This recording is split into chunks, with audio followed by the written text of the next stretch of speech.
Well, praise the Lord, child of God.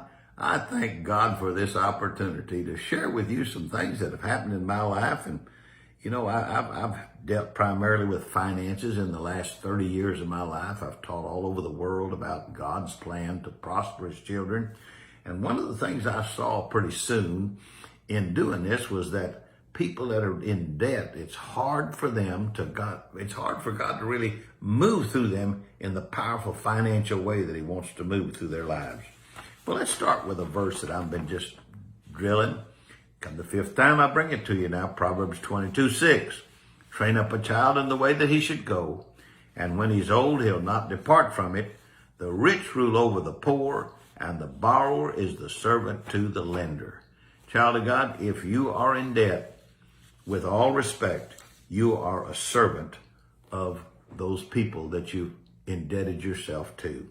We've talked about some people getting out of debt, and this is just three now that we've talked about earlier. Maybe about 5 days ago we talked about this, but there's three of many. The Bible's full of them, and we're going to be bringing more.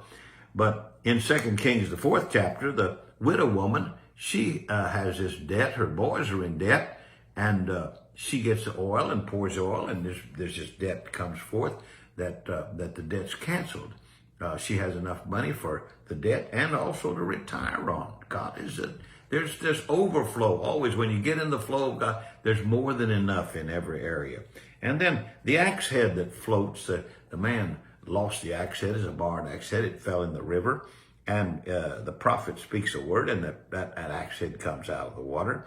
Matthew 17, Jesus had a tax debt.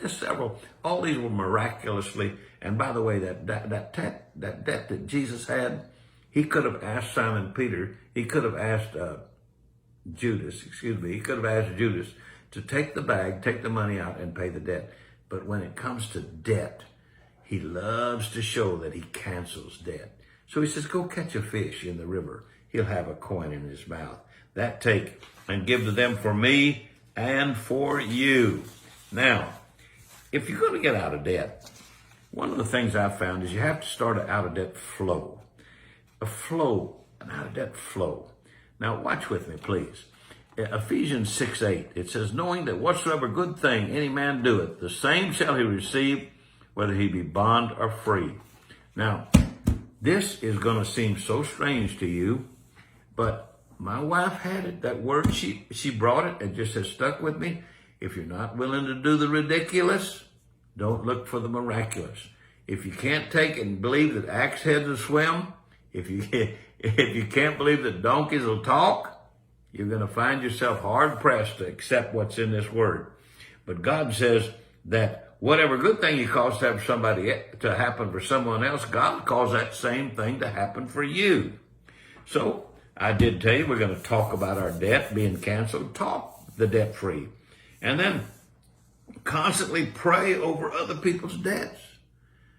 Find out that your church may have a debt. Be in constant prayer that debt gets paid off. And be in prayer, maybe a friend, maybe a relative, maybe one of your parents or one of your children, and they have debt. Be praying with them that debt gets canceled, because prayer changes things. The effectual, fervent prayer of a righteous man availeth much. And the more people that you're praying about they're getting out of debt, God will have them to all of a sudden start praying for you to get out of debt. Because whatever good thing, remember, Ephesians 6:8, whatever good thing you cause to happen for anybody else, God will cause that same thing to happen for you. And then, this one is going to sound a little strange to you, but it absolutely is part of this Ephesians 6:8. Whatever good thing you cause to happen for anybody else, God will cause that same thing to happen to you. Now, watch this thing close. Pay some on someone else's debt. Pay some on someone else's debt. If there's debt on your church, go to the pastor and say, Pastor, this is a gift I have. It may be much, it may be little. It's up to you what you can pull forth, and say, I want you to put this towards the church debt. You say, well, Brother John, what if it's just $10? Well, if you have a pastor that you can trust with money, and if you don't have a pastor you can trust with money, find you one that you can.